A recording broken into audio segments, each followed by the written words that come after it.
let me be very serious at your very light note. Sir, मैं जया अमिताभ बच्चन आपसे पूछ रही हूँ,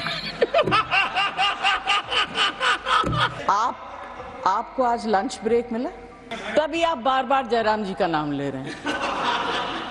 आप उनके नाम बगैर लिए आपका खाना हजम ही। राज्यसभा की कार्यवाही के दौरान 8 अगस्त को शुरू हुआ विवाद 9 अगस्त तक जारी रहा। अब इस सियासी घमासान के बीच विपक्ष के महाभियोग प्रस्ताव लाने की चर्चा तेज हो गई है। ऐसे में एक सवाल ये उठता है कि क्या सभापति को पद से हटाया जा सकता है? अगर हाँ, तो इसके लिए क्या करना होता है, इसकी क्या प्रक्रिया है?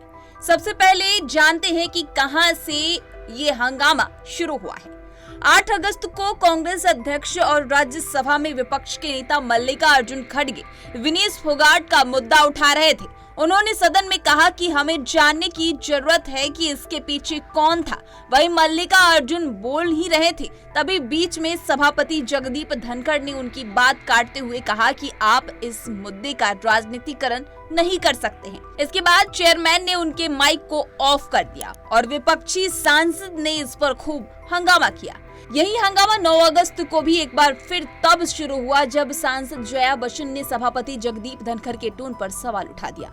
जया बच्चन ने कहा कि जगदीप धनखड़ के टोन ठीक नहीं है, जिसे सुनते ही सभापति नाराज हो गए और जवाब में उन्होंने जया बच्चन की आड़ में विपक्ष को भी जमकर खड़ी खोटी सुना दी। इसके बाद एनडीए और विपक्ष के बीच सभापति सांसदों ने जगदीप धनखड़ को लेकर जमकर हंगामा किया। अब विपक्ष एकजुट होकर उपराष्ट्रपति जगदीप धनखड़ को हटाने के लिए महाभियोग की तैयारी कर रहे हैं। खबरों की माने तो राज्यसभा के लगभग 87 सांसद ऐसे हैं जिन्होंने धनखड़ के खिलाफ प्रस्ताव लाने की सहमति जता दी। अगर ऐसा होता है तो भारत की राजनीति के इतिहास में ये ऐसा पहला होगा जब उपराष्ट्रपति को हटाने के लिए सदन में प्रस्ताव पेश किया जाएगा। सबसे पहले समझिए कि राज्यसभा में सभापति का पद कितना महत्वपूर्ण होता है। संविधान के तहत भारत के उपराष्ट्रपति राज्यसभा के स्वाभिमान सभापति होते हैं। वहीं उपराष्ट्रपति का चुनाव लोकसभा और राज्यसभा के सदस्य मिलकर साधारण बहुमत से करते हैं। संविधान के अनुच्छेद 64 में इस पद के बारे में विस्तार से जानकारी दी गई है। सभापति का काम राज्यसभा की कार्यवाही का संचालन करना होता है। सभापति को राज्यसभा में सदन के दौरान उन सभी अधिकारों को दिया गया है जो लोकसभा के अध्यक्ष को मिलता है, जिसका मतलब है कि सभापति राज्यसभा में दल बदल कानून के तहत किसी भी सदस्यों की सदस्यता को रद्द कर सकते हैं। इतना ही नहीं, कोरम ना होने पर कार्यवाही स्थगित भी कर सकते हैं। वो सुनिश्चित करते हैं कि सदन की कार्यवाही संविधान और सदन के नियमों के अनुसार चले। सदस्यों को बोलने के लिए समय देते हैं और बहस को नियंत्रित करते हैं। इसके अलावा सभापति ही सदन के अनुशासन बनाए रखने के लिए जिम्मेदार होते हैं। वे किसी भी सदस्य को अनुशासनहीनता के चेतावनी दे सकते हैं, उन्हें सदन से बाहर कर सकते हैं। वे सदन में किसी भी अव्यवस्था को रोकने के लिए आवश्यक कदम उठा सकते हैं। राज्यसभा के सभापति चूंकि भारत के उपराष्ट्रपति भी होते हैं, इसलिए भारत के संविधान में इस पद को दूसरा सबसे बड़ा पद माना जाता है।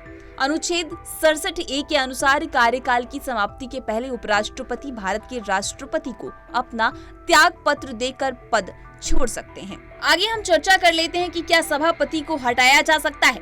इस सवाल के जवाब में रिपोर्ट में मिली जानकारी के अनुसार सुप्रीम कोर्ट की वकील विराग गुप्ता ने बताया है कि सभापति को राज्यसभा में प्रस्ताव के जरिए हटाया जा सकता है, लेकिन इसकी पूरी प्रक्रिया है। सबसे पहले 14 दिन पहले लिखित नोटिस देना होता है, जिसके बाद राज्यसभा में मौजूद सदस्यों की वोटिंग होती है और अगर बहुमत मिलता है तो उपराष्ट्रपति को पद से हटाया जा सकता है।